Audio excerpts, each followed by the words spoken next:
ಅರೆ ಮೋಹನ್ ಭಾಗವತಿಗೆ ಏನಾಗಿದೆ ಅಂತ ಹೇಳ್ಬಿಟ್ಟು ನಾವು ಯೋಚನೆ ಮಾಡ್ತಾ ಇರಬೇಕಾದ್ರೇ ಪಾಕಿಸ್ತಾನ ನಮ್ಮ ಶತ್ರುಗಳಲ್ಲ, ಶಾಶ್ವತವಾದಂತಹ ದ್ವೇಷ ನಾವು ಇಟ್ಕೋಬಾರ್ದು,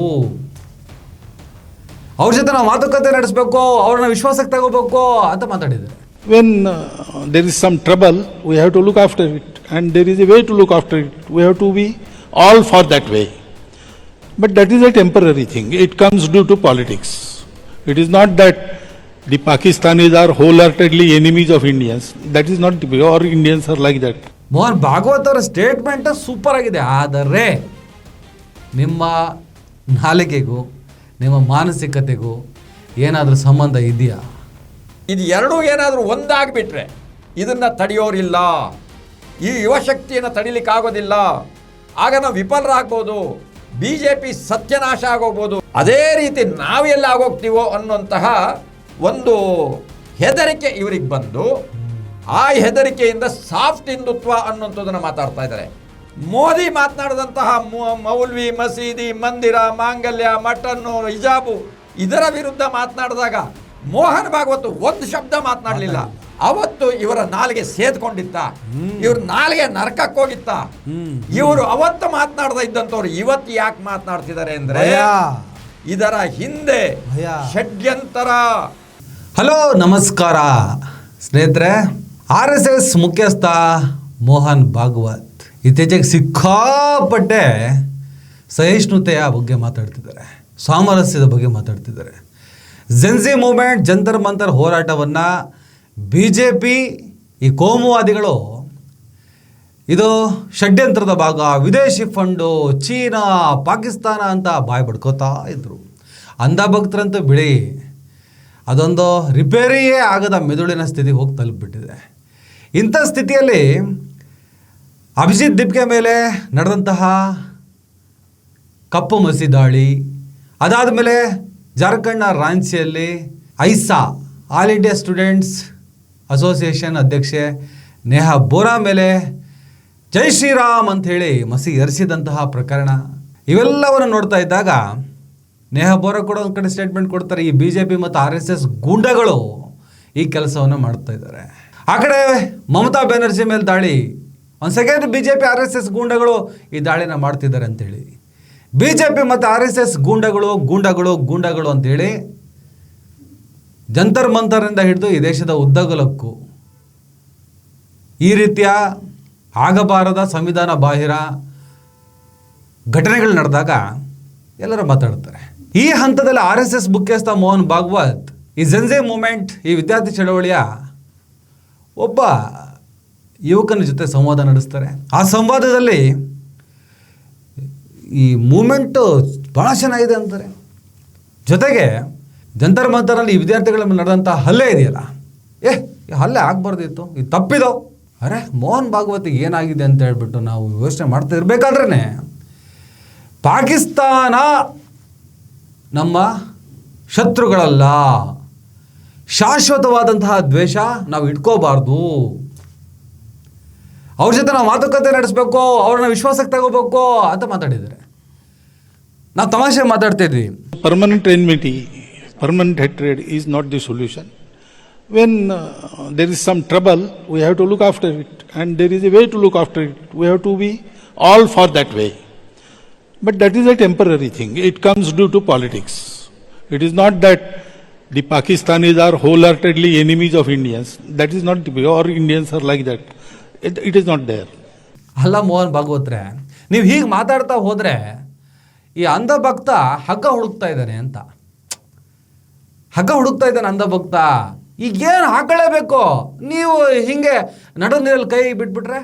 ಮೋಹನ್ ಭಾಗವತ್ ಅವರ ಸ್ಟೇಟ್ಮೆಂಟ್ ಸೂಪರ್ ಆಗಿದೆ. ಆದರೆ ನಿಮ್ಮ ನಾಲಿಗೆಗೂ ನಿಮ್ಮ ಮಾನಸಿಕತೆಗೂ ಏನಾದರೂ ಸಂಬಂಧ ಇದೆಯಾ? ಹತ್ತತ್ರ 100 ವರ್ಷ ಆಗ್ತಾ ಬಂತು. ಇಲ್ಲಿವರೆಗೂ ನೀವು ವಿದೇಶದಲ್ಲಿ ನಡೆಸಿಕೊಂಡು ಬಂದಂಥ ಚಟುವಟಿಕೆ ಏನು? ದುರಿತ ಕಾಲದಲ್ಲಿ ನೀವು ಸಾಮರಸ್ಯ, ಪಾಕಿಸ್ತಾನ ಶತ್ರುಗಳಲ್ಲ, ಸ್ನೇಹಿತರು, ಏನೇನೋ ಮಾತಾಡ್ತೀರಿ. ಆದರೆ ಈ 96 ವರ್ಷಗಳ ಕಾಲ ಆಯ್ತು, 100 ಇಯರ್ಸ್ ಆಯ್ತಲ್ಲ, ಈ 100 ಇಯರ್ಸ್ ಈ 100 ವರ್ಷಗಳ ಕಾಲ ನೀವು ಇಲ್ಲಿ ಬಿತ್ತಿದ್ದೇನು? ಅದು ಬೆಳೆದದ್ದು ಹೇಗೆ? ಅದೇನಾಗಿ ಇವತ್ತು ನಿಂತಿದೆ? ಊರೆಲ್ಲ ಕೊಳ್ಳೆ ಹೊಡೆದ ಮೇಲೆ ದಿಡ್ಡಿ ಬಾಗಿಲು ಹಾಕಿದ್ರಂತೆ ಮೋಹನ್ ಭಾಗವತ್ರೆ. ಹಾಗಾಗಿ ಈ ವಿಚಾರದ ಬಗ್ಗೆ ನಾವು ನಮ್ಮ ಅಭಿಪ್ರಾಯವನ್ನು ಮಂಡಿಸೋದಕ್ಕಿಂತ ಆ ಲೋಕದಲ್ಲೇ ಇದ್ದಂತಹ ಹನುಮೇಗೌಡರು, ಅವರೇ ಒಂದು RSS ಸಂಘಟನೆ ಸ್ಥಾಪನೆ ಮಾಡಿದ್ದಾರೆ. ಆ ಲೋಕದಲ್ಲಿದ್ದು ಅದೊಂದು ವಿಷ ವರ್ತುಲ ಅಂತ ಅಲ್ಲಿಂದ ಹೊರಗೆ ಬಂದು ಅದರ ಬಗ್ಗೆ ಜನರಿಗೆ ಅವೇರ್ನೆಸ್ ಮೂಡಿಸುವಂಥ ಕೆಲಸವನ್ನು, ಎಂತಹ ಒತ್ತಡಗಳ ಬಂದರೂ ಕೂಡ, ಅದೆಂಥ ಒತ್ತಡಗಳು ಇದ್ದರೂ ಕೂಡ, ಅದೆಂಥ ಬೆದರಿಕೆಗಳು ಬಂದರೂ ಕೂಡ ಎಲ್ಲವನ್ನು ಮೀರಿ ನಿಂತು ಹೋರಾಟವನ್ನು ಮಾಡ್ತಿರುವಂತಹ ನೀವೆಲ್ಲರೂ ನೋಡಿರುವ, ನಿಮಗೆಲ್ಲರಿಗೂ ಗೊತ್ತಿರುವಂಥ ಹನುಮೇಗೌಡರು ನಮ್ಮ ಕಾರ್ಯಕ್ರಮಕ್ಕೆ ಬಂದಿದ್ದಾರೆ. ಕಾರ್ಯಕ್ರಮಕ್ಕೆ ನಿಮಗೆ ಸ್ವಾಗತ ಗೌಡ್ರೆ. ನಮಸ್ಕಾರ ಗೌಡ್ರೆ. ಈಗ ಮೋಹನ್ ಭಾಗವತ್ ಅವರ ಸ್ಟೇಟ್ಮೆಂಟು, ಇದನ್ನು ನೋಡಿದಾಗ ನಗಬೇಕನ್ಸುತ್ತಾ ಅಳಬೇಕನ್ಸುತ್ತಾ? ಇದು ಈ ಮೂರು ಬಿಟ್ಟವರು ಊರಿಗೆ ದೊಡ್ಡವರು ಅಂತ ಒಂದು ಹಳ್ಳಿ ಕಡೆ ಒಂದು ಗಾದೆ ಇದೆ. ನಾಚಿಕೆ ಮಾನ ಮರ್ಯಾದೆ ಏನೂ ಇಲ್ಲ, ಯಾವಾಗ ಏನು ಬಾಯಿಗೆ ಬರುತ್ತೋ ಅದನ್ನು ಮಾತನಾಡೋದು. ಅಂದರೆ ಮೆದುಳಿಗೆ ನಾಲಿಗೆಗೆ ಸಂಬಂಧ ಇಲ್ಲದೆ ಇರೋಂಥವ್ರು, ಅದು ಒಂಥರ ಹೊಟ್ಟೆ ಪಾಡಿನ ಜೀವನಕ್ಕೆ ಎಲ್ಲಿ ಯಾರು ಕಾಲು ಬೇಕಾದ್ರೂ ಹಿಡಿತಾರೆ, ಯಾರು ಕಾಲು ಬೇಕಾದ್ರೂ ಎಳಿತಾರೆ, ಆ ರೀತಿಯಲ್ಲಿ ಇರುವಂತಹ ಮಾನಗೆಟ್ಟವರ ನಡೆ ಹೇಗಿರುತ್ತೆ ಅಂದರೆ ಈ ಮೂರು ಬಿಟ್ಟವರು ಅಂತ. ಈಗ ಸಡನ್ನಾಗಿ ಮೋಹನ್ ಭಾಗವತ್ ಅವರಿಗೆ ಜ್ಞಾನೋದಯ ಯಾಕಾಯ್ತು? ಕೇವಲ ಈ ಸ್ಟೇಟ್ಮೆಂಟ್ ಅಲ್ಲ, ಕಳೆದ 4-5 ವರ್ಷಗಳಿಂದ ಈ ವರ್ಷದಲ್ಲೇ 3-4 ಸಲ ಈ ಸ್ಟೇಟ್ಮೆಂಟ್ ಕೊಟ್ಟಿದ್ದಾರೆ. ಈ ವರ್ಷನೇ ಈಗ ನಮ್ಮ ಅವ್ರು ನೋಡ್ತಾ ಇದ್ರೆ ನಮಗೆ ಅವ್ರಿಗೆ ಶಾಂತಿ ನೊಬೆಲ್ ಪ್ರಶಸ್ತಿ ಕೊಡಬೇಕು ಅನಿಸುತ್ತೆ. ಅವರ ಮಾತುಗಳನ್ನು ಕೇಳ್ತಾ ಇದ್ದರೆ ನನಗೊಬ್ಬ ಬುದ್ಧ ನೆನಪಿಗೆ ಬರ್ತಾರೆ, ಬಸವಣ್ಣನ ನೆನಪಿಗೆ ಬರ್ತಾರೆ, ಮಹಾವೀರ ನೆನಪಿಗೆ ಬರ್ತಾರೆ, ಪ್ರವಾದಿ ಪೈಗಂಬರ್ ನೆನಪು ಬರ್ತಾರೆ. ಯಾಕಂದ್ರೆ ಇವರೆಲ್ಲ ಶಾಂತಿ ಪ್ರೀತಿ ಸಾಮರಸ್ಯವನ್ನು ಸಾರಿದವರು. ಮೋಹನ್ ಭಾಗವತ್ಗೂ ಇದಕ್ಕೇನು ಸಂಬಂಧ? ಶಾಂತಿ ಸಾಮರಸ್ಯಕ್ಕೂ ಸಹಬಾಳ್ಬೇಕು. ಮೋಹನ್ ಭಾಗವತ್ ಏನು ಸಂಬಂಧ? ಹಳ್ಳಿ ಕಡೆ ಇನ್ನೊಂದು ಗಾದೆ ಹೇಳ್ತಿರ್ತಾರೆ, ಮುಲ್ಲಾಗೂ ಭಗವದ್ಗೀತೆಗೂ ಏನು ಸಂಬಂಧ ಇದೆ? ಹಂಗೆ ಅವರು ಇದ್ದಕ್ಕಿದ್ದಾಗೆ ಶಾಂತಿ ಮಾತನಾಡ್ತಿದ್ದಾರೆ. ಇದಕ್ಕೊಂದು ಘಟನೆ ತಗೊಂಡ್ರೆ ಚೆನ್ನಾಗಿರುತ್ತೆ. ಈ ಇದರಲ್ಲಿ 2004-05 ಅಟಲ್ಜಿ ಸರ್ಕಾರ ಹೋದ ನಂತರ, ಆಗ ಮನಮೋಹನ್ ಸಿಂಗ್ ಸರ್ಕಾರ ನಮ್ಮ ದೇಶದಲ್ಲಿ ಇರುತ್ತೆ. ಆ ಸಂದರ್ಭದಲ್ಲಿ ಪಾಕಿಸ್ತಾನಕ್ಕೆ ಅಡ್ವಾಣಿಯವರು ಹೋಗ್ತಾರೆ. ಆ ಅಡ್ವಾಣಿಯವರು ಹೋಗಿದ್ದು ಅಥವಾ ಅವರು ಸ್ವ ಇಚ್ಛೆಯಿಂದ ಹೋಗಿದ್ದಲ್ಲ, ಅದನ್ನು ಅವರು ಕರೆಸ್ಕೊಂಡಿದ್ದು. ಪಾಕಿಸ್ತಾನದವರು ಕರೆಸ್ಕೊಂಡಿದ್ದೇನಕ್ಕೆ ಅಂದರೆ ಅಲ್ಲೊಂದು ದೇವಸ್ಥಾನದ ಉದ್ಘಾಟನೆಗೆ. ಅವರಾಗಿ ಬೇರೆ ಏನೋ ಮುಸಲ್ಮಾನರನ್ನ ಅಥವಾ ಜಿನ್ನಾನ ಹೊಗಳಲಿಕ್ಕೆ ಹೋಗಲಿಲ್ಲ.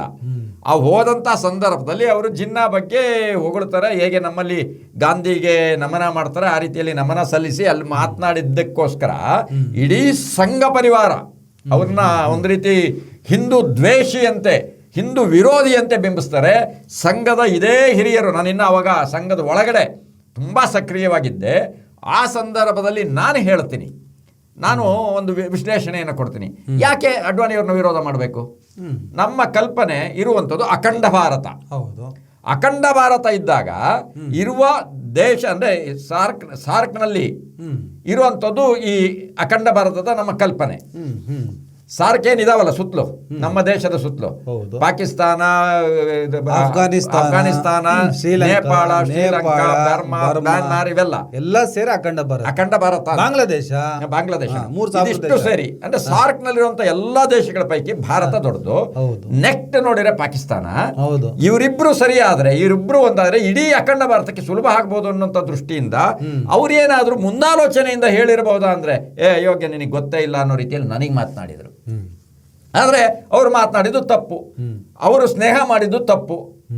ಈ ರೀತಿಯಲ್ಲಿ ವರ್ಣನೆ ಮಾಡಿದಂಥ ಇದೇ ಸಂಘ ಪರಿವಾರದ ಮತ್ತು ಸಂಘದ ಪ್ರಮುಖರು ಇವತ್ತು ಪಾಕಿಸ್ತಾನ ನಮ್ಮ ಶತ್ರು ರಾಷ್ಟ್ರ ಅಲ್ಲ.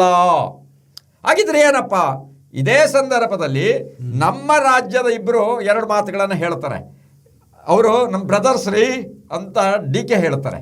ಅವರಿಗೆ ಅತ್ಯಂತ ಹೀನಾಮಾನವಾಗಿ ಈಗಲೂ ಅಲ್ಲಿಂದ ಇಲ್ಲಿವರೆಗೆ ನೋಡಿ, ಅದನ್ನೊಂದು ವಿವರಣೆ ಕೊಟ್ಬಿಡೋಣ ನಾವು ಈಗಲೇ. ಅದೇ ರೀತಿಯಲ್ಲಿ ಇನ್ನೊಬ್ರದ್ದು ಹೇಳ್ಬಿಡ್ತೀನಿ, ಇಬ್ಬರದ್ದು ಒಟ್ಟಿಗೆ ಮಾಡಿ.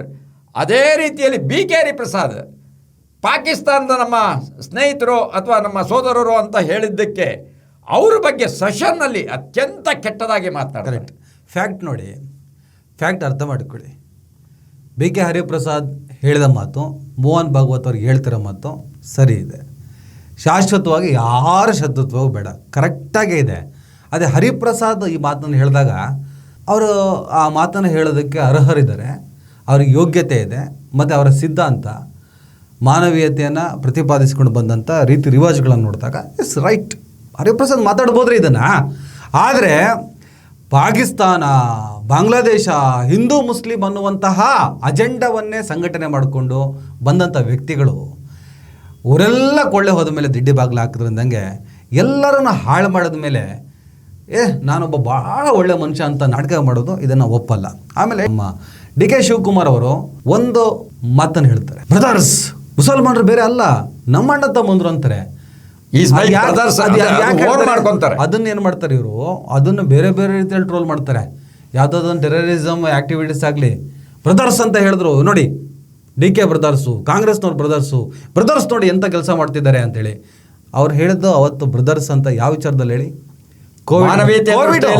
ಕೋವಿಡ್ ಕಾಲದಲ್ಲಿ ಇದೇ ತೇಜಸ್ವಿ ಸೂರ್ಯ ಎಲ್ಲ ಹೋಗಿ ಅಲ್ಲೂ ಕೂಡ ಹಿಂದೂ ಮುಸಲ್ಮಾನರು ಹುಡುಕುವಂಥ ಕೆಲಸವನ್ನು ಮಾಡಿದಾಗ ತೇಜಸ್ವಿ ಸೂರ್ಯನ ಉಲ್ಲೇಖ ಮಾಡಿ ನೀನು ರೋಗದಲ್ಲೂ ಅನಾರೋಗ್ಯದಲ್ಲೂ ವಿಕೋಪದಲ್ಲೂ ನೀನು ಇಲ್ಲೂ ಜಾತಿ ಧರ್ಮ ತರ್ತೀಯಲ್ಲಪ್ಪ, ಮುಟ್ಟಾಳ, ಅವ್ರು ನಮ್ಮ ಬ್ರದರ್ಸ್ ಅಂತ ಹೇಳ್ಬಿಟ್ಟು ಡಿ ಕೆ ಶಿವಕುಮಾರ್ ಹೇಳಿದ್ದು ಅದನ್ನು ತಿರ್ಸುವಂಥ ಕೆಲಸವನ್ನು ಮಾಡಿದ್ರು. ಆಮೇಲೆ ಗೌಡ್ರೆ, ಈಗ ಮೋಹನ್ ಭಾಗವತ್ ಅವ್ರಿಗೆ ಪಾಕಿಸ್ತಾನಕ್ಕೂ ಸಂಬಂಧ ನಾವು ಏನು ಮಾಡಿದ್ರೂ ಕೂಡ್ಸೋಕ್ಕಾಗಲ್ಲ. ಯಾಕಂದರೆ ಅವರು ಪಾಕಿಸ್ತಾನ, ಮುಸಲ್ಮಾನ ಇವರನ್ನೇ ತೋರಿಸ್ಕೊಂಡು ಬಂದು ಈ ದೇಶದಲ್ಲಿ ಸಂಘಟನೆಯನ್ನು ಕಟ್ಟಿದವರು, ಆ ಮೂಲಕ ಒಂದು ರಾಜಕೀಯ ಪಕ್ಷವನ್ನು ಸ್ಥಾಪನೆ ಮಾಡಿದವರು. ಸಂಘಟನೆ ಕಟ್ಟಿ ಆ ಸಂಘಟನೆ ಮೂಲಕವೇ ಒಂದು BJP ಅನ್ನೋ ಒಂದು ರಾಜಕೀಯ ಪಕ್ಷ ಇವತ್ತು ಸ್ಥಾಪನೆ ಆಗಿದೆ. BJP ಕೂಡ RSSನ ಅಜೆಂಡವೇ ಆದಂತಹ ಹಿಂದೂ ಮುಸ್ಲಿಂ ಭಿನ್ನಾಭಿಪ್ರಾಯ ಮತ್ತು ಭಿನ್ನತೆಗಳನ್ನೇ ಇಟ್ಕೊಂಡು ಇವರು ರಾಜಕಾರಣ ಮಾಡ್ಕೊಂಡು ಬಂದಿದ್ದಾರೆ. ಕರ್ನಾಟಕದ CT ರವಿಯಿಂದ ಹಿಡಿದು ಮೇಲಿನ ಕೇಂದ್ರದಲ್ಲಿರುವಂಥ ಅನೇಕ ಕೋಮುವಾದಿ ನಾಯಕರುಗಳು ಒಂದು ಎರಡಕ್ಕೂ ತೀರಾ ಮೊನ್ನೆ ಜಂಜಿ ಹೋರಾಟದಲ್ಲೂ ಕೂಡ ಅಲ್ಲಿ ಹಿಂದೂ ಮುಸ್ಲಿಂ ಮಾಡೋದಕ್ಕೆ CT ರವಿ ಪ್ರಯತ್ನ ಪಟ್ಟಿದ್ದೆ. ನಾವು ನೋಡಿದ್ವಿ, ಮುಲ್ಲಾಗಿಲ್ಲ, ಮೂರಕ್ಷರ ಇಲ್ಲ ಅಂದಿದ್ದನ್ನು ನಾವು ನೋಡ್ಕೊಂಡು ಬಂದಿದ್ವಿ. ಸೊ RSSನ ಕಾರ್ಯಕರ್ತರಾದಂತಹ ರವಿ ಅಂತವರು RSS ಎಂಬ ಶಾಲೆಯಲ್ಲಿ ಏನು ಕಲ್ತಿರ್ತಾರೋ ಅದನ್ನೇ ಇವ್ರು ಹೇಳಿದವರೆಗೆ. ಇವಾಗ CT ರವಿ ಹೇಳಿದ ತಕ್ಷಣ ರಾತ್ರಿ ಮಲಗಿದ್ರು ರವಿ, ಇಲ್ಲ ಭಾರತ ದೇಶದಲ್ಲಿರುವಂಥ ಒಬ್ಬ ಕೋಮುವಾದಿ ನಾಯಕ ರಾತ್ರಿ ಮಲಗಿದ್ದ ಬೆಳಗ್ಗೆ ಜ್ಞಾನೋದಯ ಆಯಿತು ಅವನು ಈ ಸ್ಟೇಟ್ಮೆಂಟ್ ಕೊಟ್ಟ ಅಂತೇನಿಲ್ಲ. ನೀವು ಯಾವ ಶಾಲೆಯಲ್ಲಿ ಏನು ಕಲ್ತು ಬಂದರೋ ಅದನ್ನೇ ನೀವು ಹೊರಗಡೆ ಸ್ಟೇಟ್ಮೆಂಟ್ ಕೊಡ್ತಾ ಇರೋದು. ನೀವು ಕಲಿತ ಶಾಲೆಯ ಮುಖ್ಯೋಪಾಧ್ಯಾಯ ಆಗಿರುವಂತಹ ಮೋಹನ್ ಭಾಗವತ್ ಅವರು ಸ್ಟೂಡೆಂಟ್ಸ್ಗಳ ಬಾಯಲ್ಲಿ ವಿಷವನ್ನು ಕಕ್ಕಿಸಿ ಅಲ್ಲಿ ಸಾಮರಸ್ಯವನ್ನು ಮಾತಾಡ್ತೀರಿ. ರವಿ ಅಂತವರು ದಿನಾ ಬೆಳಗ್ಗೆ ಪಾಕಿಸ್ತಾನವನ್ನು ಬಿಟ್ಟರೆ ಇವರಿಗೆ ಪಾಲಿಟಿಕ್ಸ್ ಮಾಡೋದಕ್ಕೆ ಬರ್ತಾ ಇಲ್ಲ. ಹಿಂದುತ್ವ ಅಂದರೆ ಮುಸಲ್ಮಾನರು ದ್ವೇಷಿಸೋದು ಅಂತೇಳಿ ಮೊನ್ನೆ ಅಶೋಕ್ ಕೂಡ ಸ್ಟೇಟ್ಮೆಂಟ್ ಕೊಟ್ಟರು ನ್ಯೂಸ್ ಏಟಲ್ಲಿ ಕೂತ್ಕೊಂಡು. ಹಿಂದುತ್ವ ಅಂದರೆ ಮುಸಲ್ಮಾನರನ್ನು ದ್ವೇಷಿಸೋದು, ಮುಸಲ್ಮಾನರನ್ನು ದ್ವೇಷಿಸಿ ಭಾಷಣ ಮಾಡೋದು. ಆದರೆ ನಾವು ಆ ಕೆಲಸವನ್ನು ಮಾಡಲ್ಲ ಅಂತ ಅಶೋಕ್ ಹೇಳಿದ್ರು. ನಾನು ಅವಾಗ ಒಂದು ವಿಡಿಯೋ ಮಾಡಿ ಹೇಳಿದ್ದೆ, ಅಶೋಕ್ ಅವರು ಯಡಿಯೂರಪ್ಪಂತರ ರಾಜಕಾರಣವನ್ನು ಮಾಡ್ಕೊಂಡು ಬಂದವರು ಭ್ರಷ್ಟರು, ಇಬ್ಬರು ಭ್ರಷ್ಟರೇ. ಆದರೆ ಕೋಮುವಾದದ ರಾಜಕಾರಣ ಅವರಲ್ಲಿಲ್ಲ. ಅಶೋಕ್ ಬಲವಂತವಾಗಿ ಕೋಮುವಾದಿ ಆಗೋದಕ್ಕೆ ಒಂದೊಂದ್ಸಲ ಪ್ರಯತ್ನ ಪಡ್ತಾರೆ ಈ CT ರವಿ ಅಂತವ್ರನ್ನ ನೋಡಿ, ಆದರೂ ಅದರಲ್ಲಿ ವಿಫಲರಾಗ್ತಾರೆ. ಆದರೆ ರವಿ ಅಂತವರು, ಪ್ರತಾಪ್ ಸಿಂಹ ಅಂತವರು ಇವರೆಲ್ಲರೂ ಕೂಡ ಆ ಶಾಲೆಯಲ್ಲಿ ಕಲ್ತು ಬಂದ ವಿದ್ಯಾರ್ಥಿಗಳನ್ನು ನೀವು ವಿಷಕ್ಕಕ್ಕೆ ಬಿಟ್ಟು ಮೋಹನ್ ಭಾಗವತ್ರೆ, ನೀವು ಪಾಕಿಸ್ತಾನ ನಮ್ಮ ಶತ್ರುಗಳಲ್ಲ ಅಂತ ಹೇಳ್ತೀರಿ. ಭಾರತದಲ್ಲಿರುವಂಥ ಮುಸಲ್ಮಾನರು, ಭಾರತದಲ್ಲಿರುವಂತಹ ಇಲ್ಲಿ ಹುಟ್ಟಿ ಇಲ್ಲಿ ಬೆಳೆದು ಈ ದೇಶದ ಸ್ವಾತಂತ್ರ್ಯಕ್ಕೋಸ್ಕರ ನೀವು ಹೋರಾಟ ಮಾಡಿಲ್ಲ, ಈ ದೇಶದ ಸ್ವಾತಂತ್ರ್ಯಕ್ಕೋಸ್ಕರ ರಕ್ತವನ್ನು ಹರಿಸಿದ ಮುಸಲ್ಮಾನರನ್ನ ದ್ವೇಷಿಸೋ ಪಾಠವನ್ನು ಹೇಳಿ ಪಾಕಿಸ್ತಾನದಲ್ಲಿರುವಂಥ ಮುಸ್ಲಿಂ ಜನರನ್ನು ಪ್ರೀತಿಸಿ ಸ್ನೇಹ ಮಾಡಿ ಅಂತ ಹೇಳ್ತಿರಲ್ಲ, ಇದು ಯಾವ ನ್ಯಾಯ ಗೌಡ್ರೆ? ನೋಡಿ, RSS ಹುಟ್ಟಿದ್ದೆ ಅಥವಾ ಹಿಂದೂ ಸಂಘಟನೆ ಅಂತ ಹುಟ್ಟಿದ್ದೇ ಮುಸಲ್ಮಾನ ದ್ವೇಷಕ್ಕಾಗಿ. ಇದನ್ನು ನಾನು ನೇರವಾಗಿ ಹೇಳಲಿಕ್ಕೆ ಇಷ್ಟಪಡ್ತೀನಿ. 1907ರಲ್ಲಿ ಯಾವಾಗ ಮುಸ್ಲಿಂ ಲೀಗ್ ಹುಟ್ಟಿತು, ಆ ಮುಸ್ಲಿಂ ಲೀಗ್ಗೆ ಪರ್ಯಾಯವಾಗಿ ಹಿಂದೂ ಮಹಾಸಭಾ ಅಂತಾಗಿ, ಅದಾದ ನಂತರ ಅಖಿಲ ಭಾರತ ಹಿಂದೂ ಮಹಾಸಭಾ ಆಗಿ, ಆ ಅಖಿಲ ಭಾರತ ಹಿಂದೂ ಮಹಾಸಭಾದ ಹಿಂದುತ್ವ ಏನೊಂದು ಗಾಂಧಿಯವರು ಕಟ್ಟಿ ಬೆಳೆಸಿದ್ರಲ್ಲ ಯುವಕರಿಗೆ ಶಾರೀರಿಕ ಭೌತಿಕ ತರಬೇತಿಯನ್ನು ಕೊಡಲಿಕ್ಕೋಸ್ಕರ, ಆ ವಿಚಾರಧಾರೆಯಲ್ಲಿದ್ದಂತಹ ಸೇವಾದಳ, ಅದರ ಸ್ವಯಂ ಸೇವಕತ್ವ, ಇದೆರಡನ್ನೂ ತಗೊಂಡು RSS ಹುಟ್ಟಿದ್ದು. ಆ ವಿಚಾರಧಾರೆಯಿಂದ ಅಂದರೆ ಪರ್ಯಾಯವಾಗಿ ಹುಟ್ಟಿದ್ದೆ, ಮುಸ್ಲಿಮರಿಗೆ ವಿರುದ್ಧವಾಗಿ ಹುಟ್ಟಿದ್ದೆ ಹಿಂದೂ ಸಂಘಟನೆ. ಅವತ್ತು RSS ಸ್ಥಾಪನೆ ಆಯ್ತಲ್ಲ, ನಿಮ್ಗೆ ಅದೇ ಪ್ರಶ್ನೆ ಕೇಳ್ತೀನಿ.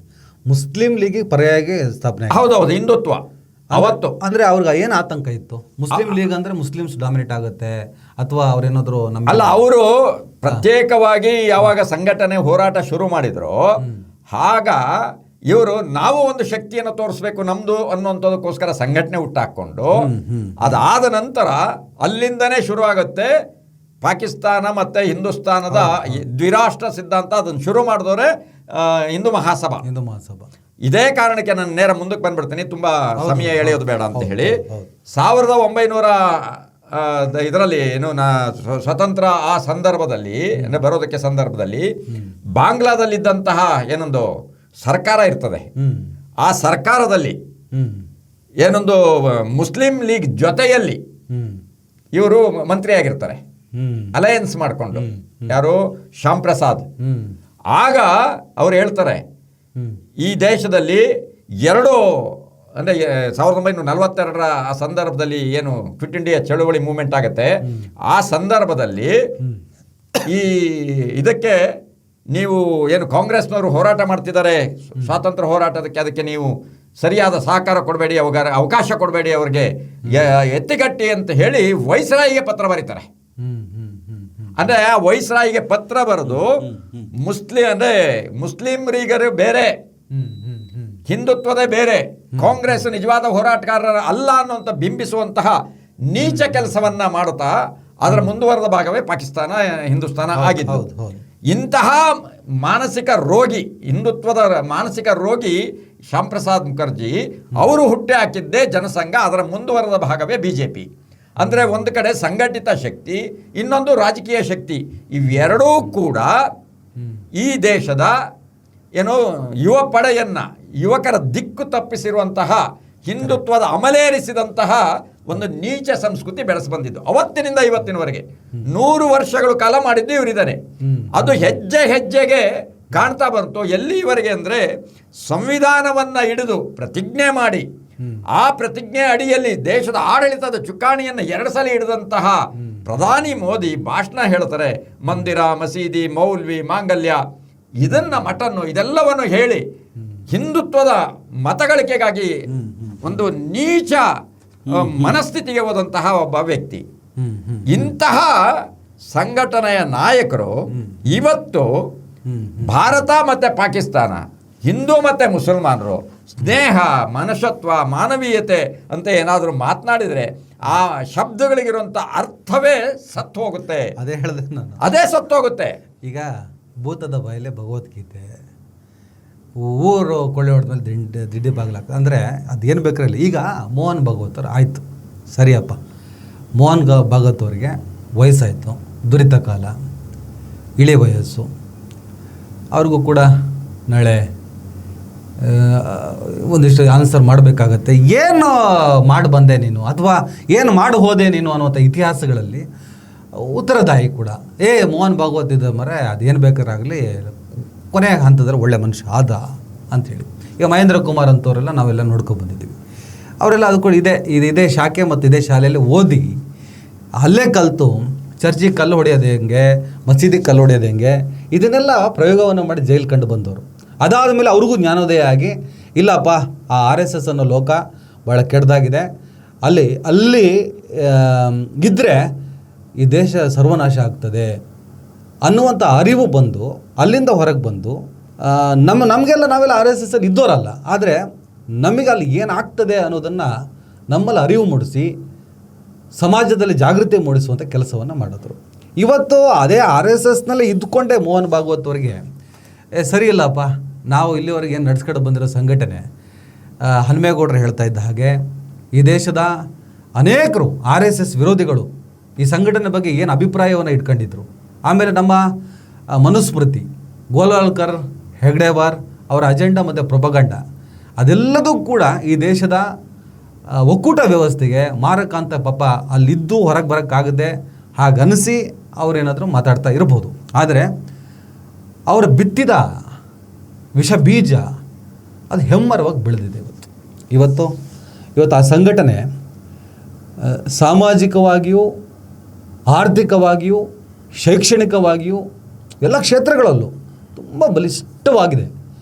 ಹೀಗೆ ಬೆಳೆದು ನಿಂತಹ ಸಂಘಟನೆ, ಆ ಸಂಘಟನೆ ಮುಖ್ಯಸ್ಥ ಒಂದು ಸ್ಟೇಟ್ಮೆಂಟ್ ಕೊಡಬೇಕಾದ್ರೆ ಎಕ್ಸಾಂಪಲ್ಲು ಹನುಮೇಗೌಡದ ಒಂದು ಸಂಘಟನೆ ನಿಮ್ಮದೊಂದು RSS ಸಂಘಟನೆ ಇದೆ, ಅಲ್ಲಿ ಸಂಚಾಲಕರು, ಕಾರ್ಯಕರ್ತರು, ಪ್ರಮುಖರು ಎಲ್ಲರೂ ಇರ್ತಾರೆ, ಮುಖ್ಯಸ್ಥರು ಇರ್ತಾರೆ.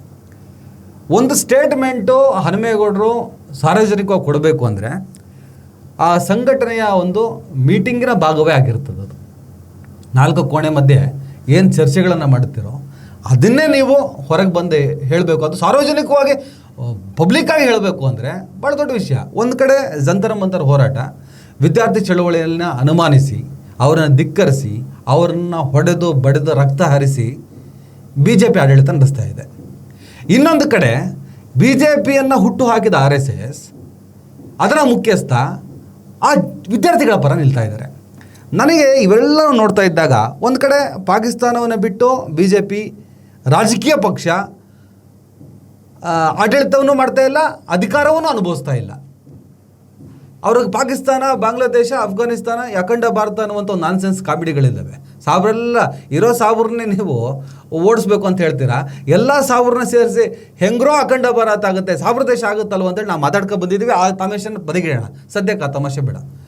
ನನಗೆ ಅನಿಸುತ್ತೆ ಮೋಹನ್ ಭಾಗವತ್ ಅವರ ಸ್ಟೇಟ್ಮೆಂಟು ಇದು ಸಾಮರಸ್ಯ ಸಹಬಾಳ್ವೆ ಭಾರತ ದೇಶದ ಒಕ್ಕೂಟ ವ್ಯವಸ್ಥೆಯ ಪರವಾಗಿದೆ ಅನ್ನೋದಕ್ಕಿಂತ ಹೆಚ್ಚಾಗಿ ಮೋದಿ, ಅಮಿತ್ ಶಾ ಆ ಟೀಮಿನ ವಿರುದ್ಧವಾಗಿದೆಯಾ, ಅವರು BJPನ ಧಿಕ್ಕರಿಸೋದಕ್ಕೆ ಅಥವಾ ನಮ್ಮ ಕಂಟ್ರೋಲ್ಗೆ ಸಿಗ್ತಾಯಿಲ್ಲ ಇವ್ರ ವಿರುದ್ಧ ಒಂದು ಕೆಟ್ಟ ನೆರೇಟಿವ್ನ ಸಮಾಜದಲ್ಲಿ ಬಿತ್ತಿ ಆಮೇಲೆ ಎಲ್ಲರನ್ನ ಕಂಟ್ರೋಲ್ ತಗೊಳ್ಳೋಣ, ಅರ್ಥಾತ್ BJP ಇವತ್ತು RSS ಕಂಟ್ರೋಲಲ್ಲಿ ಇಲ್ವಾ ಅಂತ ನಾನು ನಿಮಗೆ ಕೇಳ್ತಾ ಇದ್ದೀನಿ. ಆ ಥರ ಏನಲ್ಲ, ಇದು ಷಡ್ಯಂತ್ರದ ಭಾಗ. ಆಯಾಯ ಸಂದರ್ಭದಲ್ಲಿ ಅದನ್ನು ದಿಕ್ಕು ತಪ್ಪಿಸುವ ಚರ್ಚೆಯನ್ನು ದಿಕ್ಕು ತಪ್ಪಿಸಿ ಬೇರೆ ದಾರಿಯಲ್ಲಿ ತಗೊಂಡೋಗಿ ಬೇರೆ ರೀತಿಯಲ್ಲಿ ದಡ ಮುಟ್ಟಿಸುವಂತಹ ಒಂದು ತಂತ್ರಗಾರಿಕೆ. ಅಂದ್ರೆ ಇಲ್ಲಿ ನಿಮಗೆ 2 ಸಂಗತಿಗಳಿದೆ, ಹೇಳ್ಬಿಡ್ತೀನಿ, ಕಂಟಿನ್ಯೂ ಮಾಡಿ. 1-2 ಸಂಗತಿ ನೀವು ಹೇಳಲೇಬೇಕು. ಅಂದರೆ ಜಂಜಿ ಹೋರಾಟ ಸಕ್ಸಸ್ ಆಗಿದೆ, ಓಕೆ. ವಿದ್ಯಾರ್ಥಿ ಚಳವಳಿ, ಜಂತರ ಮಂತರ್, ಅವ್ರು ಏನೇನು ಬೇಡಿಕೆ ಇಟ್ಟೋ ಅದನ್ನೆಲ್ಲ ಈಡೇರಿಸ್ಕೊಂಡು ಧರ್ಮೇಂದ್ರ ಪ್ರಧಾನ್ ರಾಜೀನಾಮೆಯನ್ನು ಕೊಟ್ಟಾಯಿತು. ಜಾರ್ಖಂಡ್ನ ರಾಂಚಿಯಲ್ಲಿ ಕೂಡ ಪ್ರೊಟೆಸ್ಟ್ ಆಗ್ತಾಯಿತ್ತು, ಅದು ಕೂಡ ಸರ್ಕಾರ 3 ಪರೀಕ್ಷೆನ ರದ್ದು ಮಾಡಿ ಆದೇಶವನ್ನು ಕೊಟ್ಟಿದೆ. ಇದೇ ಸಂದರ್ಭದಲ್ಲಿ ಧರ್ಮೇಂದ್ರ ಪ್ರಧಾನ್ ನಿನ್ನೆ ಒಂದು ಸ್ಟೇಟ್ಮೆಂಟ್ ಕೊಟ್ಟಿದ್ದಾರೆ. ಜೆನ್ಜಿ ಶಕ್ತಿ ಇದೆಯಲ್ಲ, ನಾವು ಕಲ್ಪನೆ ಕೂಡ ಮಾಡೋದಕ್ಕೆ ಸಾಧ್ಯವಿಲ್ಲದಂಥ ಭಾಳ ಪರಿಣಾಮಕಾರಿ ಬಲಿಷ್ಠ ಶಕ್ತಿಯನ್ನು ಸ್ಟೇಟ್ಮೆಂಟ್ ಕೂಡ ಕೊಟ್ಟಿದ್ದಾರೆ. ಒಂದು ನೀವು ಹೇಳ್ತಿರೋ ಹಾಗೆ ಇದೊಂದು ಷಡ್ಯಂತ್ರದ ಭಾಗವಾದರೆ ಹೀಗಿರ್ಬೋದು, ಹೌದಾ ಅಲ್ಲ ನೀವು ಕಂಟಿನ್ಯೂ ಮಾಡಿ. ಹೇಗೆ ಅಂದರೆ ಇವತ್ತು ಈ ದೇಶದಲ್ಲಿ ಚಳುವಳಿಗಳು ಬೇರೆ ಸ್ವರೂಪವನ್ನು ಪಡ್ಕೊಳ್ತಾ ಇದೆ. ಇದು ಹೋಗ್ತಾ ಇರುವಂಥ ರೀತಿ ನೋಡ್ತಾ ಇದ್ದರೆ BJPಗೆ ಯಾಕೋ ಸ್ವಲ್ಪ ಉಳುಗಾಲ ಇಲ್ದಂಗಿದೆ, ಇನ್ನು ಫ್ಯೂಚರ್ ಇಲ್ದಂಗಿದೆ. ಬೆಳಗ್ಗೆ ಒಬ್ಬ ಹಿರಿಯ ಪತ್ರಕರ್ತರ ಮಾತಾಡ್ತಿದ್ದೆ, ಇನ್ನೊಂದು 10-20 ವರ್ಷ ರೀ BJP ನಾಮಾವಶೇಷ ರೀ, ಇತಿಹಾಸದ ಪುಟ ಸೇರ್ಕೊಳ್ಳುತ್ತದೆ. ಯಾಕಂದರೆ ದ್ವೇಷ ಈ ಭಾರತದ ಮಣ್ಣಿಗೆ ಒಗ್ಗಲ್ಲ. ಒಂದು ಹಂತದವರೆಗೂ ಓಕೆ, ಎಲ್ಲವನ್ನು ಮೀರಿ ನಿಂತಾಗ ನಾಮಾವಶೇಷ ಮಾಡಿಬಿಡ್ತಾರೆ ಅನ್ನುವಂಥ ಸ್ಟೇಟ್ಮೆಂಟ್ನ ಒಬ್ಬರು ಪತ್ರಕರ್ತರು ಮಾತಾಡಿದ್ರು. ಅಂದರೆ ಒಟ್ಟಾರೆ ನಡೀತಿರುವಂಥ ಬೆಳವಣಿಗೆ ಇವರಿಗೆ ಮಾರಕ ಅಂತ ಅನ್ನಿಸ್ತಿದ್ದಾಗ ಇವರು ಯಾವುದರ ವಿರುದ್ಧ ಈಸ್ತಾ ಇದ್ರು ಅದು ನಮಗೆ ಮಾರಕ ಅಂತ ಅನ್ನಿಸ್ದಾಗ ಅವ್ರ ಜೊತೆ ಸೇರ್ಕೊಂಡಂಗೆ ಮಾಡಿ ಇಲ್ಲಪ್ಪ ನೀವು ಕರೆಕ್ಟಾಗಿದ್ದೀರಾ ಅಂತೇಳಿ ಬೀಸೋ ದೊಣ್ಣೆಯಿಂದ ತಪ್ಪಿಸ್ಕೊಳ್ಳೋಂಥ ಪ್ರಯತ್ನ ಮಾಡ್ತಾ ಇದ್ದಾರಾ? ಈಗ ಒಂದು ಹೇಳ್ತಿರ್ತಾರೆ, ನಾನು ಒಡೆದಂಗೆ ಮಾಡ್ತೀನಿ ನೀನು ಅತ್ತಂಗೆ ಮಾಡು, ನಾನು ಒಡೆದಂಗೆ ಮಾಡ್ತೀನಿ ನೀನು ಸತ್ತಂಗೆ ಮಾಡು ಅಂತ. ಅದಕ್ಕೆ ನಾನು 2 ಸಂಗತಿ ಅಂತ ಹೇಳಿದೆ. ಅದು ಏನು ಅಂತ ಹೇಳಿದರೆ, ಇತ್ತೀಚಿನ ವರ್ಷಗಳಲ್ಲಿ ಪ್ರತಿಭಟನೆ ಅನ್ನುವಂಥದ್ದು ಸತ್ತು ಹೋಗಿತ್ತು. ಅದಕ್ಕೆ ಕಾರಣವೇ ಹಿಂದುತ್ವದ ಅಮಲೇರಿಸಿದ್ದು. ಕಾಂಗ್ರೆಸ್ ವಿರುದ್ಧ ಹೋರಾಟ ಮಾಡಬೇಕಾದ್ರೆ ABVP ಮತ್ತೆ ಬೇರೊಂದು ಹಿಂದುತ್ವದ ಶಕ್ತಿಗಳನ್ನು ತಗೊಂಡು ತುಂಬಾ ದೊಡ್ಡ ಮಟ್ಟದಲ್ಲಿ ಹೋರಾಟ ಮಾಡ್ತಾ ಇದ್ರು. ಅದೇ BJPಯ ವಿರುದ್ಧ ಹೋರಾಟ ಮಾಡಲಿಕ್ಕೆ ಅಂತಂದ್ರೆ ಯಾರೂ ಬರ್ತಿರಲಿಲ್ಲ, ಆ ಪರಿಸ್ಥಿತಿ ಬಂದು ತಲುಪಿತ್ತು. ಅದು ಇದ್ದವರೆಲ್ಲ ಬರೀ ಮುದುಕರು. ಇಂತಹ ಕಾಲಘಟ್ಟದಲ್ಲಿ ಯುವಶಕ್ತಿ ಬೀದಿಗೆ ಬಂತು. ಯುವಶಕ್ತಿಯ ಬೆಂಬಲದಿಂದಲೇ, ಅದರ ಬಲದಿಂದಲೇ ತಮ್ಮ ತೋಳುಬಲ, ಹಣಬಲ, ಅಧಿಕಾರ ಬಲವನ್ನು ಹೆಚ್ಚಿಸಿಕೊಂಡಂತಹ RSS ಮತ್ತು BJP ಮುಂದೆ ನಮಗೆ ಉಳಿಗಾಲ ಇಲ್ಲ ಅಂತ ಅರ್ಥ ಆಗಿದೆ. ಇದು ಒಂದು ಭಾಗ. ಆದರೆ ಎರಡನೆಯದು, ಇವತ್ತು RSSನ ವಿಚಾರಧಾರೆಯ ವಿರುದ್ಧ, ಅದರ ಕಪಟ ದೇಶಭಕ್ತಿಯ ವಿರುದ್ಧ ಅಥವಾ ಅವರ ಕಪಟ ಗೋಭಕ್ತಿಯ ವಿರುದ್ಧ RSSನ ನೋಂದಣಿ ಅನ್ನುವಂಥ ಹೆಸರಿನಲ್ಲಿ ಭಾರಿ ದೊಡ್ಡ ಚರ್ಚೆ, ಅವರ ಹಣದ ಮೂಲ, ಇದು ಇಡೀ ದೇಶದಲ್ಲಿ ದೊಡ್ಡ ಚರ್ಚೆ ಆಗ್ತಾ ಇದೆ. ಅದಕ್ಕೆ ಕಾರಣ ಪ್ರಿಯಾಂಕಾ ಖರ್ಗೆ ಅವರು ಕೊಟ್ಟಂತಹ ನನ್ನ ವಿಚಾರಗಳನ್ನು ಅದನ್ನು ನಾನು ಪ್ರತ್ಯೇಕವಾಗಿ ಹೇಳಬೇಕಾಗಿಲ್ಲ. ಈ ವಿಚಾರ ಇಡೀ ದೇಶಾದ್ಯಂತ ಚರ್ಚೆಯಾಗಿ ಸ್ವಯಂ ಸೇವಕರು ಶಾಖೆಗೆ ಹೋಗುವಂಥದ್ದು ಸತ್ತು ಹೋಗಿದೆ. ಈ ಕಾರಣಕ್ಕೋಸ್ಕರ ಅವರು ಮಾಡಿದ್ದು ತಪ್ಪು, ಯುವಕರ ಮೇಲೆ ಲಾಠಿ ಬೀಸಿದ್ದು ತಪ್ಪು, ವಿದ್ಯಾರ್ಥಿಗಳ ಮೇಲೆ ಲಾಠಿ ಬೀಸಿದ್ದು ತಪ್ಪು ಅಂತ ಹೇಳಿ ಯುವಕರನ್ನ ನಾವು ನಿಮ್ಮ ಜೊತೆಲಿದ್ದೀವಿ ಅಂತ ಹೇಳ್ಕೊಳ್ಳುವಂಥ ಒಂದು ಭಾಗ. ಇನ್ನು ಎರಡನೇ ಭಾಗ, ಈಗ ಏನೊಂದು ದೇಶದಲ್ಲಿ ಒಂದು ಭಾರಿ ದೊಡ್ಡ ಚರ್ಚೆ ಆಗ್ತಾ ಇದೆ, ಸಂವಿಧಾನವನ್ನು ಬದಲಿಸಲಿಕ್ಕೆ ಬೇಕಾದಂತಹ ವ್ಯವಸ್ಥೆಯನ್ನು ಮಾಡ್ತಿದ್ದಾರೆ. ಅಂದ್ರೆ ಒಕ್ಕೂಟ ವ್ಯವಸ್ಥೆಯನ್ನೇ ಊತು ಹಾಕಬೇಕು ಅಂತ RSS ನ ಪ್ರಯತ್ನ ನಡೀತಾ ಇದೆ, ಹತ್ತಿರದಲ್ಲಿದೆ, ಈಗಲೂ ಆನ್ ದಿ ವೇ. ಆ ಒಕ್ಕೂಟ ವ್ಯವಸ್ಥೆಯನ್ನು ನೆಲದಡಿಯಲ್ಲಿ ಊತು ಹಾಕಬೇಕು ಅಂತ ಹೇಳಿ RSS ನ ಭಗವದ್ಗೀತೆ ಚಿಂತನ ಗಂಗದಲ್ಲಿ ಬರೆದಿದ್ದಾರೆ. ಇದೆಲ್ಲವೂ ಹೆಚ್ಚು ಚರ್ಚೆ ಆದ ಕಾರಣಕ್ಕಾಗಿ ಆಗಿದ್ರೆ ಇದು ಎರಡೂ ಏನಾದರೂ ಒಂದಾಗ್ಬಿಟ್ರೆ ಇದನ್ನ ತಡೆಯೋರಿಲ್ಲ, ಈ ಯುವಶಕ್ತಿಯನ್ನು ತಡಿಲಿಕ್ಕಾಗೋದಿಲ್ಲ, ಆಗ ನಾವು ವಿಫಲರಾಗ್ಬೋದು, BJP ಸತ್ಯನಾಶ ಆಗೋಗ್ಬೋದು. ಇದಕ್ಕೆ ಒಂದು ಎಕ್ಸಾಂಪಲ್ ನಾನು ಕೊಡ್ತೀನಿ. ಈ ಹಿಂದೆ ಸ್ವತಂತ್ರ ಕಾಲಘಟ್ಟದಲ್ಲಿ ಸಮಾಜವಾದಿ ಅನ್ನುವಂಥದ್ದಿತ್ತು. ಮಾನವೀಯತೆಯ ದೃಷ್ಟಿಯಲ್ಲಿ ಮಾನವೀಯತೆ ನೆಲಗಟ್ಟಿನ ಇದರ ಮೇಲೆ ದೇಶದಲ್ಲಿ ಆಡಳಿತ ಇರಬೇಕು ಅನ್ನುವಂಥ ವಿಚಾರಧಾರೆ ಇಟ್ಕೊಂಡು ಬರ್ತಾ ಬರ್ತಾ ಬರ್ತಾ ಅದು ಕಾಂಗ್ರೆಸ್ಸು ಮತ್ತು ಏನೇನೋ ಓಳುಗಳು ಆಗಿ ಇವತ್ತು ಸಮಾಜವಾದಿ ಅನ್ನುವಂಥದ್ದು ಹುಡುಕಬೇಕಾದಂಥ ಪರಿಸ್ಥಿತಿ ಬಂದಿದೆ. ಅದೇ ರೀತಿ ನಾವೆಲ್ಲ ಆಗೋಗ್ತೀವೋ ಅನ್ನುವಂತಹ ಒಂದು ಹೆದರಿಕೆ ಇವರಿಗೆ ಬಂದು ಆ ಹೆದರಿಕೆಯಿಂದ ಸಾಫ್ಟ್ ಹಿಂದುತ್ವ ಅನ್ನುವಂಥದ್ದನ್ನು ಮಾತಾಡ್ತಾ ಇದ್ದಾರೆ. ನಾನು ಆಗಲೇ ಹೇಳಿದೆ, ಮೋಹನ ಭಾಗವತರು ಒಂದು ರೀತಿಯ ಅವಿವೇಕದ ಶಬ್ದಗಳನ್ನು ಆಗಾಗ ಮಾತನಾಡ್ತಿರ್ತಾರೆ. ಅವರ ನಡೆಗೆ ಅವರ ನುಡಿಗೆ ಸಂಬಂಧ ಇರಲ್ಲ. ಅಲ್ಲ, ಈ ಶಬ್ದ ವಿವೇಕ ಅಲ್ಲ, ನಾನು ಅವರ ಅವಿವೇಕ ಅಂತ ಇರೋ ಸಂಘಟನೆ, ಅವರ ಮಾನಸಿಕತೆ ಅವರಿಗೆ ಆ ಇಲ್ಲದೆ ಅವಿವೇಕ. ಅದು ಯಾಕೆ ನಾನು ಇದನ್ನು ಹೇಳ್ತಿದ್ದೀನಿ ಅಂದರೆ, ಇವತ್ತು ಒಂದು ಕಡೆ ಹೇಳ್ತಾರೆ ನಾವು 33% ಮಹಿಳೆಯರಿಗೆ ಸ್ಥಾನಮಾನ ಕೊಡ್ತೀವಿ ಅಂತ, ಆದರೆ 50% ಸಮಾಜದಲ್ಲಿ ಸ್ವಲ್ಪ ವ್ಯತ್ಯಾಸ ಆದರೆ, ಅದೇನೋ 1000ಕ್ಕೆ 150 80 ಕಡಿಮೆ ಆದರೆ ಮಹಿಳೆಯರ ಸಂಖ್ಯೆ ಕಡಿಮೆ ಆಯಿತು ಲಬಲಬ ಅಂತ ಬಾಯಿ ಪಡ್ಕೊಳ್ಳುವಂಥ ಈ ಕಾಲಘಟ್ಟದಲ್ಲಿ 33% ಯಾಕೆ 50% ಕೊಡ್ಬೋದು. ಆದರೂ ಅವರು ಹೇಳ್ತಾರೆ ಹೆಣ್ಣು ಮಕ್ಕಳು ಮನೆಯಲ್ಲಿರಬೇಕು, ಅಂದರೆ ಅವರು ಮಕ್ಕಳನ್ನು ಹೆರುವ ಯಂತ್ರಗಳಾಗಿರ್ಬೇಕು, ಈ ಮಾತನ್ನು ಹೇಳ್ತಾರೆ. ಅದರಲ್ಲಿದೆ ಅಲ್ಲ, ಅದರಲ್ಲಿ ಇರೋದು ಬೇರೆ. ಅವ್ರು ಹೇಳ್ತಾರೆ ಮಕ್ಕಳು ಅಂದ್ರೆ ಮಹಿಳೆಯರು ಮನೆಗೆ ಸೀಮಿತವಾಗಿರಲಿ, ಕುಟುಂಬದ ಒಳಗಡೆ ಮಕ್ಕಳನ್ನು ಬೆಳೆಸಲಿ, ಈ ರೀತಿಯ ಇದನ್ನ ಹೇಳ್ತಾರೆ.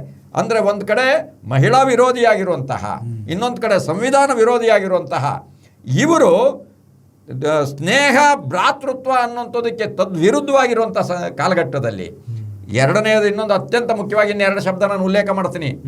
ಏನು, ಸರ್ವೇ ಜನ ಸುಖಿನೋ ಭವಂತು, ಓಂ ಸಹನಾಭವತು ಸಹನೌ ಭುನಕ್ತು ಸಹ ವೀರ್ಯಂಕರವಾವಹೈ ತೇಜಸ್ವಿನಾವಧೀತ ಮತ್ತು ಮಾವಿದ್ವಿಷಾವಹೈ. ಇದು ಸಂಘದ ಪ್ರತಿ ದಿನಕ್ಕೆ 4 ಬಾರಿ ಹೇಳ್ತಾರೆ.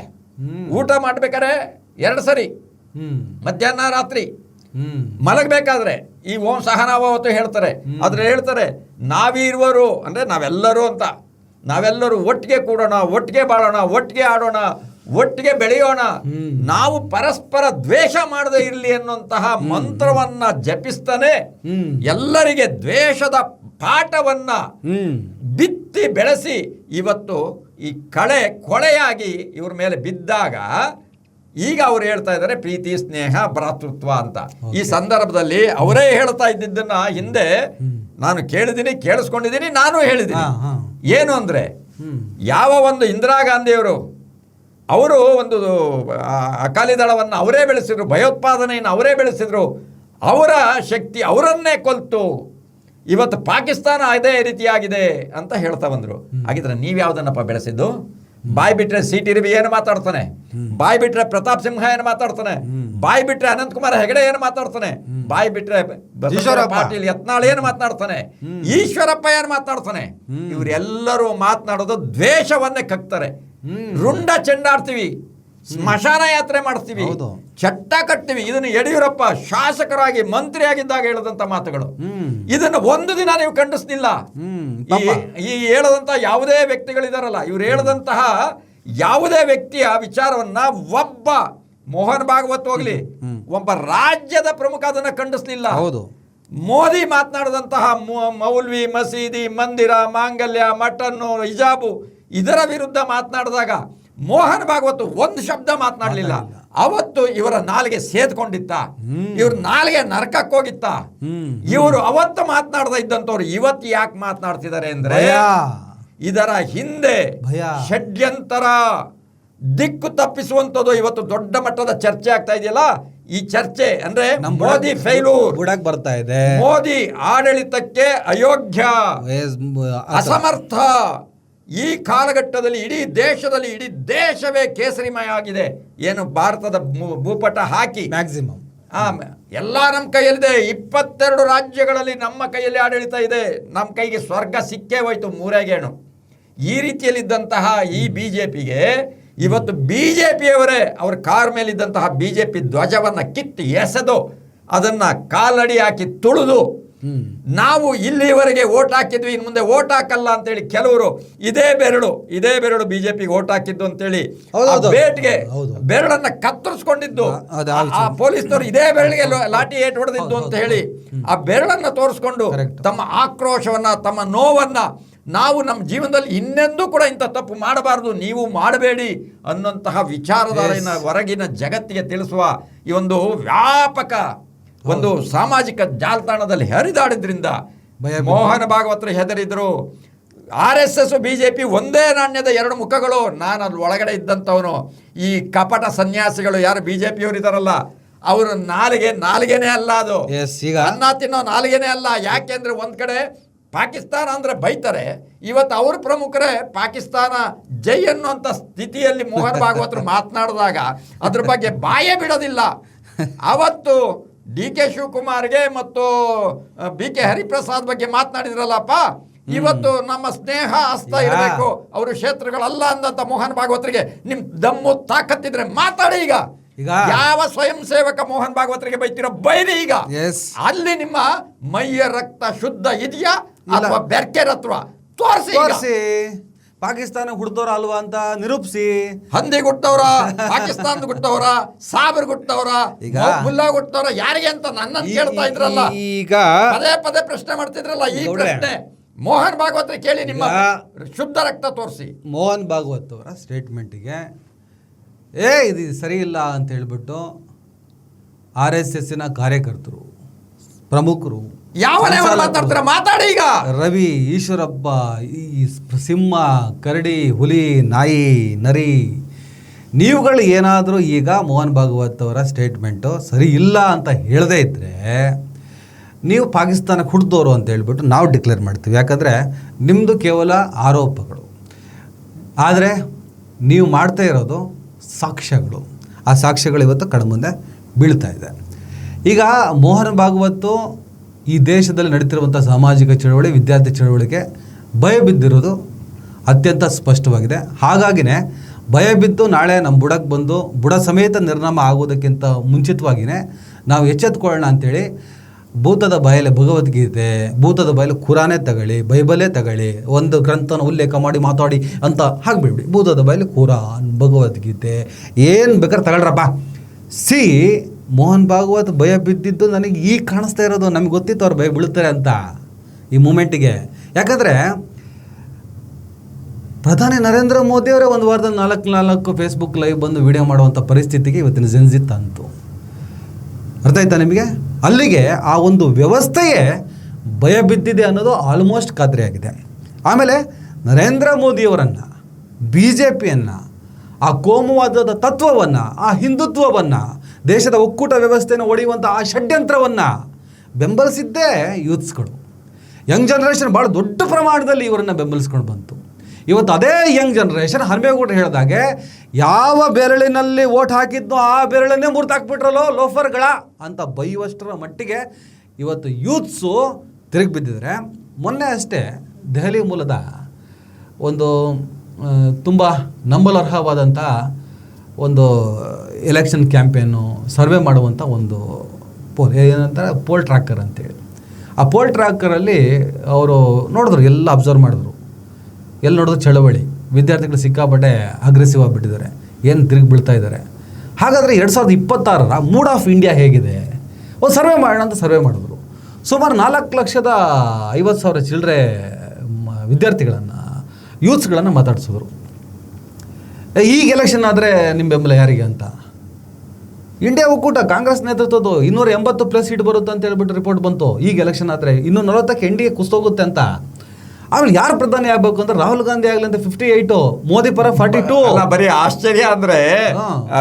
ಯಾರು ಸಂಸದೆ ಎಲ್ಲ ಒಂದ್ ಕಡೆ ಪ್ರಶ್ನೆ ಮಾಡ್ತಾರೆ, ಮುಂದಿನ ಚುನಾವಣೆಯಲ್ಲಿ ಮೋದಿ ಗೆಲ್ಬೇಕು ರಾಹುಲ್ ಗೆಲ್ಬೇಕು ಅಂತಂದ್ರೆ ರಾಹುಲ್ ಅಂತ ಹೇಳ್ತಾರೆ.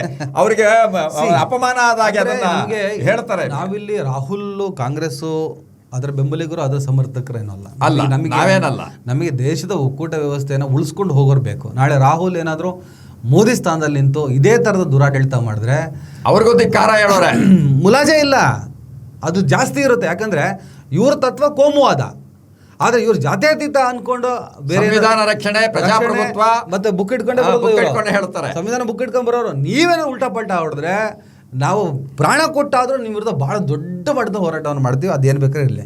ಕೊನೆ ಹಂತಕ್ಕೆ ಬರೋಣ. ಈಗೆಲ್ಲ ಆಯಿತು, ನಾವು ಆಲ್ಮೋಸ್ಟ್ ಎಲ್ಲ ಹೇಳಾಯಿತು. ಕೊನೆಯದು ಒಂದೇ ಪ್ರಶ್ನೆ. ಈಗ ಪಾಪ ಮೋಹನ್ ಭಾಗವತ್ ಏನೋ ಷಡ್ಯಂತ್ರದ ಭಾಗವಾಗಿ ಇನ್ನು ಉಳುಗಾಲ ಇಲ್ಲ, ನಾವು ಹಿಂಗೆ ಮಾತಾಡದೇ ಇದ್ದರೆ ಬೀಸೋ ದೊಣ್ಣೆಯಿಂದ ತಪ್ಪಿಸ್ಕೊಳ್ಳೋಣ. ಮೋದಿಯವರು ಲೈವ್ ಬಂದಾಯಿತು, ಮೋಹನ್ ಭಾಗವತ್ ಕೂಡ ಸಂವಾದ ನಡೆಸಾಯಿತು. ಯಾಕೋ ಚೆನ್ನಾಗಿಲ್ಲ, ನಮ್ಮನ್ನು ಬುಡಕ್ಕಿಟ್ಟು ಏನಾದ್ರು ಮಾಡ್ತಾರೆ ಇವರು ಅಂತ ಹೇಳ್ಬಿಟ್ಟು ತಪ್ಪಿಸ್ಕೊಳ್ಳೋದಕ್ಕೋಸ್ಕರ ಒಂದು ನಾಟಕವನ್ನು ಇವ್ರು ಮಾಡ್ತಾಯಿದ್ದಾರೆ. ಆದರೆ ಈ ನಾಟಕ, ಈ ತಂತ್ರ, ಈ ಷಡ್ಯಂತ್ರ ಅರ್ಥ ಆಗದಂಥ ಅಂಧಭಕ್ತರು ಅಂತೆಲ್ಲ ಇದ್ದಾರೆ. ಸಿಟಿ ರವಿ ಅಂತವರೆಲ್ಲ ಅಂಧಭಕ್ತರೇ. ಅವರು ಕೂಡ ಷಡ್ಯಂತ್ರದ ಭಾಗವಾಗಿರ್ತಾರೆ. ಅವ್ರಿಗೆ ಗೊತ್ತಿದೆ, ಕ್ಲಾರಿಟಿ ಇದೆ. ಈಗ ಇವ್ರು ಯಾಕೆ ಹಿಂಗೆ ಮಾತಾಡ್ತಾರೆ ಅನ್ನೋದ್ರ ಬಗ್ಗೆ ಅವ್ರಿಗೆ ಭಾಳ ದೊಡ್ಡ ಅರಿವಿದೆ ಅವರಿಗೆ, ಇಲ್ಲ ಅಂತಲ್ಲ. ಬಟ್ ಈ ಅಂಧಭಕ್ತ ವಲಯ ದಿನ ಪಾಕಿಸ್ತಾನ ಹಂದಿಗೆ ಹುಟ್ಟಿದ್ದು, ಈ ಥರ ತಾವು ಹೇಗೆ ಹುಟ್ಟಿದ್ರು, ತಮ್ಮ ಜನ್ಮ ಹೇಗಾಯಿತೋ, ಮಗ ಬೋ ಮಗ ಆ ಮಗ ದೇಶದ್ರೋಹಿ, ಪಾಕಿಸ್ತಾನಕ್ಕೆ ಹೋಗು, ಅದು ಇದು ಅಂತ ಹೇಳ್ತಾರಲ್ಲ, ಎಲ್ಲ ಅಂಥದ್ದೇ ಜನ್ಮಗಳು ಇರುತ್ತಲ್ಲ, ಪಿಂಡಗಳು. ಮೋದಿ ಫೋಟೋ ಹಾಕ್ಕೊಂಡೆಲ್ಲ ಈ ಥರದ ಕಮೆಂಟ್ ಹಾಕ್ತರು, ರಾಮನ ಫೋಟೋ ಹಾಕ್ಕೊಂಡೆಲ್ಲ ಕಮೆಂಟ್ ಹಾಕ್ತರು. ದಿನಾ ಬೆಳಗ್ಗೆ ಈ ದೇಶದ ಸಾಮರಸ್ಯ ಸಹಬಾಳ್ವೆಯನ್ನು ಬಯಸುವಂಥವರ ವಿರುದ್ಧ ತಿರುಗಿ ಬಿದ್ದವರು. ಈ ಮೋಹನ್ ಭಾಗವತ್ ಅವರ ಈ ಮಾತು ಕೇಳಿದ ಮೇಲೆ ಸಿಕ್ಕಾಪಟ್ಟೆ ಹಗ್ಗವನ್ನು ಹುಡುಕ್ತಾ ಇದ್ದಾರೆ ಅನ್ನೋ ಮಾಹಿತಿ ನಂಗೆ ಬಂದಿದೆ. ಹಗ್ಗ ಹುಡುಕ್ತಾ ಇದ್ದಾರೆ ಅಂಥೇಳಿ. ಏನು ಕತೆ ಇವ್ರದ್ದು ಕೊಟ್ರೆ? ಕೊನೆ ಪ್ರಶ್ನೆ ಅದು. ಈಗ ಇಲ್ಲಿ 3 ವಿಷಯಗಳನ್ನು ನಾನು ಹೇಳಬೇಕಾಗಿದೆ. ಮೊದಲನೇದು, ಈ ಮೋದಿಯವರು ಪಾಕಿಸ್ತಾನಕ್ಕೆ ಹೋಗಿ ಬಂದರು, ಬಿರಿಯಾನಿ ತಿಂದರು. ಅವತ್ತು ಇದೇ ಮಾತನ್ನು ಮೋಹನ್ ಭಾಗವತರೇನಾದರೂ ಹೇಳಿಬಿಟ್ಟಿದ್ದರೆ ಸ್ವಯಂ ಸೇವಕರಿಗೆ, ಇವತ್ತು ಭಾರತ ಪಾಕಿಸ್ತಾನದ ಗಡಿಯಲ್ಲಿ ತುಂಬ ಶಾಂತತೆ ಇರ್ತಿತ್ತು. ಆ ಕಾರಣದಿಂದಾಗಿ ಪಹಲ್ಗಾವ್ನಲ್ಲಿ ಅಕಸ್ಮಾತ್ ಭಯೋತ್ಪಾದಕ ದಾಳಿ ಆಗ್ತಿರ್ಲಿಲ್ವೇನೋ. ಹೌದು, ಪುಲ್ವಾಮಾದಲ್ಲಿ ಏನು ದಾಳಿ ಆಯಿತು, ಆ ದಾಳಿ ಆದ ಮೇಲೆ ಇದಕ್ಕೆ ಸಂಬಂಧಪಟ್ಟಂತಹ ಅಕ್ರಮಗಳು ಅಥವಾ ಹೇಗೆ ಸ್ಫೋಟಕ ಬಂತು ಅದನ್ನು ಪತ್ತೆ ಹಚ್ಚಲಿಕ್ಕೆ ಇವತ್ತಿನವರೆಗೆ ಹೋಗಲಿಲ್ಲ.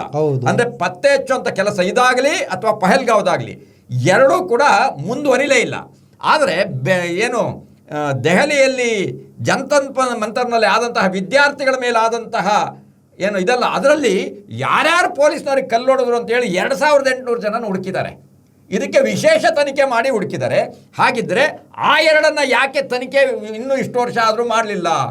RSSನ ಒಬ್ಬ ವ್ಯಕ್ತಿ ಬೆಂಗಳೂರಿಗೆ ಬಂದಿದ್ದ, ಕಳೆದ ವಾರ ಬಂದಿದ್ದ. ಅವನು ನನ್ನ ಮನೆಗೂ ಬಂದಿದ್ದ. ಅವನು ಕೂಡ RSSನ ಮಾಜಿ ಪ್ರಚಾರಕ. ಅವನ ಹೆಸರು ಯಶವಂತ ಸಹದೇವ ಸಿಂಧೆ ಅಂತ ಹೇಳಿ. ಆತ ಪ್ರಿಯಾಂಕಾ ಖರ್ಗೆ ಅವರು ಧ್ವನಿ ಇಟ್ಟಿರುವಂಥ RSSನ ವಿಚಾರಕ್ಕೆ ನನ್ನ ವಿಚಾರವನ್ನು ಕೊಡ್ತೀನಿ ಅಂತ ಹೇಳಿ ಬಂದು ಅವರಿಗೊಂದು ಮನವಿಯನ್ನು ಕೊಟ್ಟು, ಅದೇ ರೀತಿಯ ಮನವಿಯನ್ನು ಅಮಿತ್ ಶಾ ಅವರಿಗೆ NIAಗೆ ಕೊಟ್ಟು ಇವತ್ತು ಅವನು ವಾಪಸ್ ಹೋಗಿದ್ದಾನೆ. ಇವತ್ತು ಇದು ವಿಚಾರ ಮಾಧ್ಯಮಗಳಲ್ಲಿ ಹೆಚ್ಚು ಓಡಾಡ್ತಾ ಇದೆ. ಅಂದರೆ RSSನವರ ಈ ರೀತಿಯ ಅಕ್ರಮಗಳು ಕೂಡ ಬೀದಿಗೆ ಬಂದು ಅವರ ಬುಡಕ್ಕೆ ಬೆಂಕಿ ಬಿದ್ದರೆ ಅಂದರೆ ನಮ್ಮ ಮೇಲೆ ತುಂಬ ಸಮಸ್ಯೆ ಆಗ್ತದೆ. ಇಲ್ಲೊಬ್ಬ ಹನುಮೇಗೌಡ, ಅಲ್ಲೊಬ್ಬ ಸಹದೇವ ಸಿಂಧೆ, ಅಲ್ಲೊಬ್ಬ ಮತ್ತೊಬ್ಬ ಇನ್ಯಾರೋ ಒಬ್ಬ ಇದ್ದಾನೆ. ಹೀಗೆ ಅಲ್ಲಲ್ಲೇ ಎಲ್ಲ ಕಡೆಗೂ ಜಾಸ್ತಿ ಆಗ್ತಾ ಇದೆ.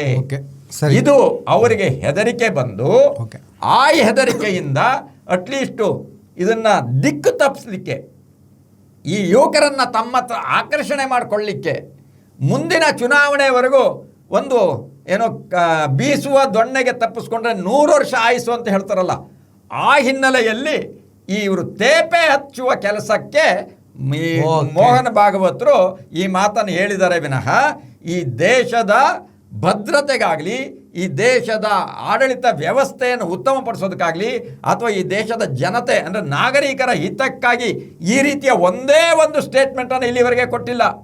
ಆದರೆ ಈ ವಿದ್ಯಾರ್ಥಿ ಚಳವಳಿಗಳಿಗೆ ಯಾಕೆ ಕೊಟ್ಟರು? ಇದು ಅತ್ಯಂತ ಮುಖ್ಯವಾಗತ್ತೆ. ಅಂದರೆ ಇವರ ಶಕ್ತಿ ಇರೋದನ್ನೇ ಯುವಕರು. ಯಾಕೆಂದ್ರೆ ಬೀದಿಗೆ ಬರೋರು, ಇವರು ಕರೆ ಕೊಟ್ಟಾಗ ಬರುವಂಥವ್ರು ಅಮಲೇರಿಸ್ಕೊಂಡಾಗ ಬುದ್ಧಿ ಇಲ್ಲದೆ ಅಂಧಭಕ್ತಿಯಿಂದ ಅಮಲೇರಿಸಿಕೊಂಡು ಹಿಂದುತ್ವದ ಹೆಸರಿನಲ್ಲಿ ಬೀದಿಗೆ ಬರೋರೇ ಯುವಶಕ್ತಿ. ಆ ಯುವಶಕ್ತಿನೇ ಕಳೆದೋದ್ರೆ ಅಧಿಕಾರ ಕಳೆದೋಗುತ್ತೆ. ಈ ಕಾರಣಕ್ಕೋಸ್ಕರ ಹೆದರಿ ಈ ಮಾತನ್ನು ಹೇಳಿದರೆ ವಿನಃ ಬೇರೆ ಈ ಸಮಾಜ, ಈ ದೇಶ, ಈ ದೇಶದ ಭವಿಷ್ಯ ಇದಕ್ಕಾಗಿ ಮೋಹನ್ ಭಾಗವತರು ಮಾತನಾಡಿಲ್ಲ. ಇವರೊಬ್ಬರು ದೊಡ್ಡ ವಂಚಕರು ಮತ್ತು ಅನೀತಿವಂತರು. ಇವರ ನಾಲಿಗೆ, ಮೆದುಳು, ಇವರ ಬುದ್ಧಿ, ಇವರ ನೈತಿಕತೆ ಯಾವುದು ಒಂದಕ್ಕೊಂದಕ್ಕೂ ಹೊಂದಾಣಿಕೆ ಇಲ್ಲ.